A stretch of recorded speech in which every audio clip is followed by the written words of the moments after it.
Pessoal, sejam bem-vindos. Essa é uma aula introdutória aqui sobre química. A minha ideia é apresentar um conceito inicial dos fundamentos aqui da química, mas esse vídeo serve também como uma revisão para quem já viu alguma coisa sobre o assunto e quer recordar.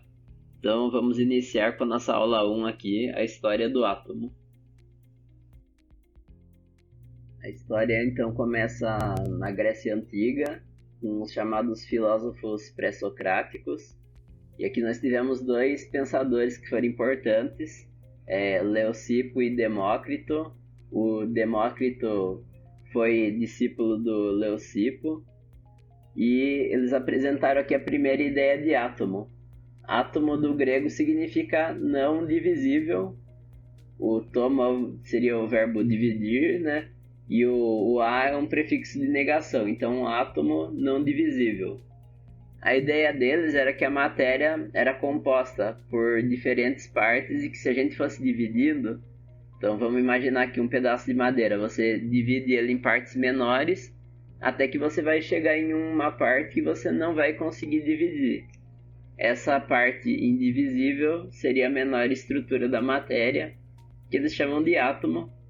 Isso na concepção deles aqui. Então, essa teoria que eles chamaram que deu origem ao átomo, né? Eles chamaram de atomismo, seria o princípio de que toda matéria é constituída por átomos. Na teoria desses pensadores, seria impossível você reconhecer um átomo visualmente, até porque ele seria muito pequeno. Então, na ideia deles, você só poderia conseguir conhecer o átomo através do pensamento. E as limitações que eles tinham era justamente que não existia uma experiência naquela época para comprovar a ideia dos pensadores, né? Apenas ficavam no campo da filosofia e não existia uma evidência experimental daquilo que eles estavam falando.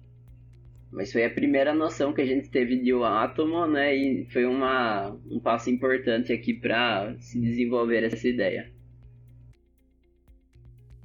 Partindo agora dos filósofos gregos, a gente vai dar um salto no tempo aqui. E nós vamos falar aqui do John Dalton. Ele foi um pesquisador inglês que viveu no século XVIII. E ele apresentou aqui a primeira teoria atômica moderna. Então, diferente aqui dos filósofos, o John Dalton ele apresentou experimentos e evidências da teoria dele. Ele publicou um livro chamado O Novo Sistema Filosófico da Química, mas apesar do nome filosófico, né, como eu digo, ele apresentou evidências aqui do que ele estava falando. A teoria principal do John Dalton se refere ao modelo da esfera maciça. Então, o que ele fala?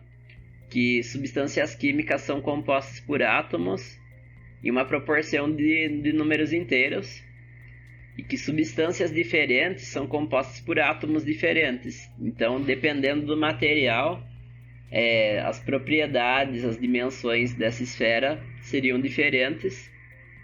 As características aqui de como ela vai se comportar seriam diferentes também. E durante uma reação química, os átomos se recombinam. Então, aqui tem uma ilustração do livro. Ele já ilustrava aqui, por exemplo, o H2O, como a gente conhece a água, né? Como sendo a junção de dois átomos de hidrogênio e um átomo de oxigênio. Então, foi um passo importante, um avanço nesse entendimento, né? E a primeira teoria atômica, a teoria da esfera maciça, ou o modelo da esfera maciça. Em 1856, apareceu um pesquisador chamado Joseph John Thomson. E antes de mostrar a foto deles, vou mostrar para vocês aqui o experimento que ele fez. Ele desenvolveu um equipamento aqui, em que ele colocou um tubo de vidro com gás de baixa pressão. E ele colocou de cada lado um eletrodo conectados com uma bateria. Então, um positivo e um negativo. e estavam aqui conectados na bateria, que é uma fonte de alta tensão. Ele percebeu que quando se ligava a bateria, passava uma luz aqui pelo tubo de vidro, e essa luz ia sempre do lado negativo para o lado positivo. Ele chamou esse feixe de luz de raio catódico. Ele percebeu que não importava o gás que ele utilizasse, sempre tinha esse mesmo sentido. Do lado negativo, chamado cátodo, para o lado positivo, ele chama de ânodo. Ele percebeu que para isso acontecer, esse gás teria que necessariamente estar carregado com partículas que teriam então carga elétrica negativa. Ele percebeu isso justamente porque elas iam sempre para o lado positivo. Porque a gente sabe da física que as cargas negativas se atraem pelas positivas e vice-versa. Então, desse experimento partiu a primeira teoria aqui do Joseph John Thomson, de que existiam sim partículas menores do que os átomos, que seriam então partículas de carga negativa, que ele vai chamar de elétrons. Aqui a gente conhece os elétrons até hoje.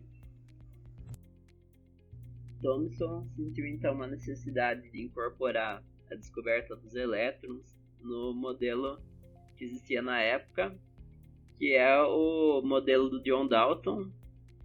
Ele criou um novo modelo que hoje a gente conhece como o modelo do pudim de passas. A teoria do Thomson diz que o átomo é uma esfera carregada positivamente e na superfície dele teriam vários corpúsculos aqui de carga negativa, que seriam os elétrons. Então aqui para a esquerda vocês podem ver uma figura de como seria o modelo atômico do Thomson, e na direita uma foto do Thomson aqui. Para falar aqui do próximo modelo atômico, preciso falar aqui de um outro pesquisador, que é o Ernest Rutherford. O Rutherford elaborou um experimento em que ele utilizava uma caixa de chumbo com um elemento químico que é o polônio, e o polônio ele é um emissor de radiação alfa. E essa radiação ele colocava para que colidisse com uma placa de ouro, que é essa que vocês podem ver aqui no centro da imagem, e ao redor dessa placa de ouro tinha uma placa metálica coberta com sulfeto de zinco. O experimento basicamente era abrir a caixa de chumbo e ver para qual região da placa iriam as partículas depois que elas batessem nessa placa de ouro. As observações do Rutherford para esse experimento então foram as seguintes. Ele dividiu essa placa metálica em 3 regiões baseado em direções para onde essas partículas iriam depois de passar pela placa de ouro. A primeira região ele percebeu logo à frente da placa e era para onde ia a maior parte das partículas de radiação, e ele percebeu que a maioria das partículas atravessava a placa sem sofrer nenhum tipo de desvio.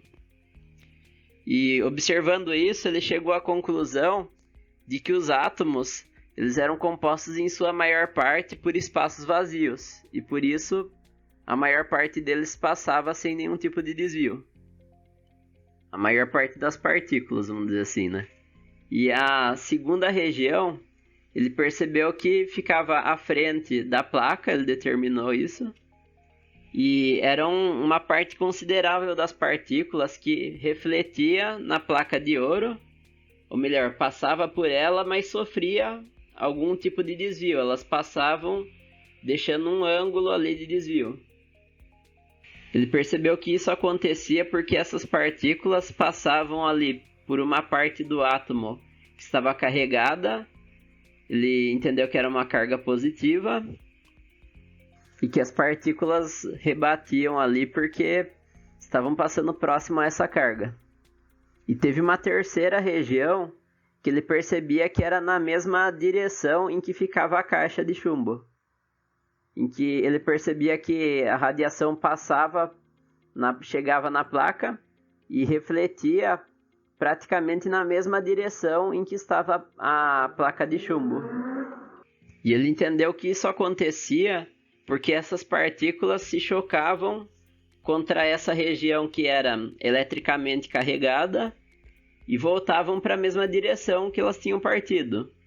E como era a menor parte das partículas, ele entendia que essa região era uma região muito pequena do átomo. E baseado nessas observações, ele criou um novo modelo atômico. Bom, e como era esse modelo do Rutherford? Ele está representado na imagem que vocês estão vendo aqui. A principal característica dele é que tem um núcleo centralizado. Ele é formado, em sua maior parte, por espaços vazios.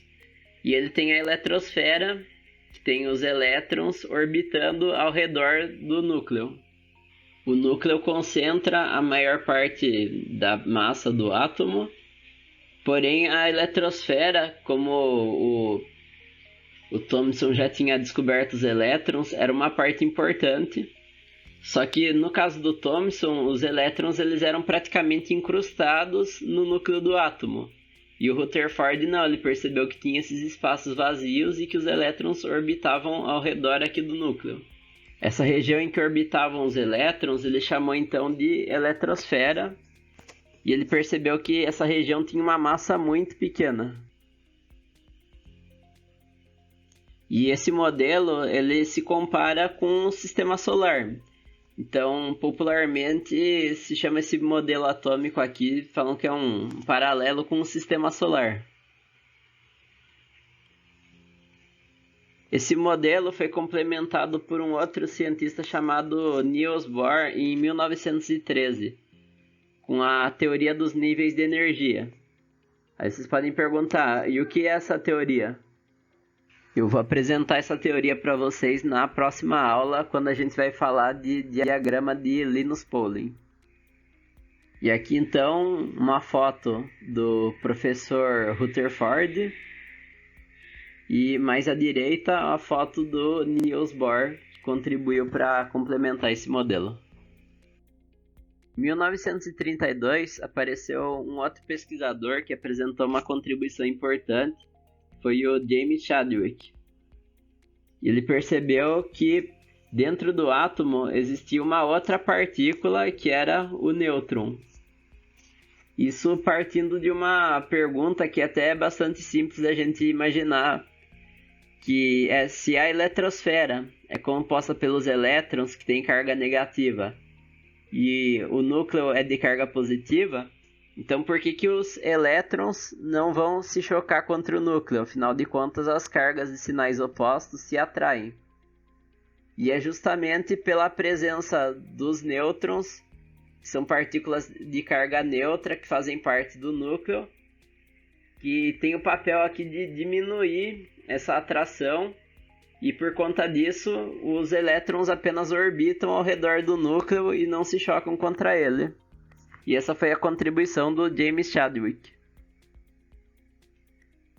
E, novamente, reforçando aqui que o núcleo é onde se encontra a maior parte da massa do átomo, onde tem tanto os prótons quanto os elétrons. A gente vai detalhar um pouco mais para vocês aqui.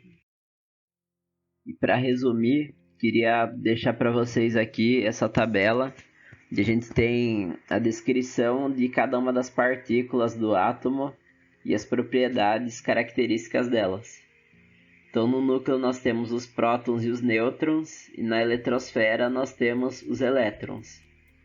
Massa relativa seria o que? A comparação da massa com a massa do próton. Então, nosso referencial aqui é a massa do próton. A massa relativa do próton é 1, a do nêutron é 1, porque também é a mesma massa do próton. A massa do elétron é 1 sobre 1836, porque ele é 1836 vezes menor do que o próton. Então isso para vocês terem uma noção do quanto a massa do elétron ela é menor. Por isso a gente fala, os elétrons têm massa desprezível. A gente muitas vezes não considera a massa dos elétrons quando vai fazer um cálculo. E a carga elétrica relativa é a comparação da carga também com a carga do próton. Então, o próton ele tem carga mais 1, tem carga positiva, o nêutron tem 0 de carga e o elétron tem menos 1 de carga. Mais para frente a gente vai trabalhar a carga com as unidades do sistema internacional. E aí vocês vão ver que a unidade para carga no sistema internacional é Coulomb. Mas aqui a gente está utilizando apenas uma comparação. Então a gente não chega a escrever em coulombs aqui, mas a gente começa a utilizar a carga relativa para a gente ter um parâmetro aqui. E quanto aos modelos atômicos, aí a gente tem essa tabela de baixo. Então, lembrar, Dalton, modelo da esfera maciça. Thomson, modelo do pudim de passas. E o modelo de Rutherford, sistema solar. Queria agradecer a atenção de vocês que chegaram aqui até o final desse vídeo. Se esse conteúdo foi útil para vocês, peço que vocês se inscrevam aqui no canal, onde vamos ter muitas videoaulas. Peço que você compartilhe esse vídeo com seus colegas estudantes. Caso tenha ficado alguma dúvida, vocês podem estar deixando aí nos comentários, que eu vou procurar estar sempre respondendo as dúvidas de vocês. Se você quiser ter aulas particulares comigo, vou deixar um link aqui na descrição em que você pode estar entrando em contato. Mais uma vez, obrigado e até o próximo vídeo.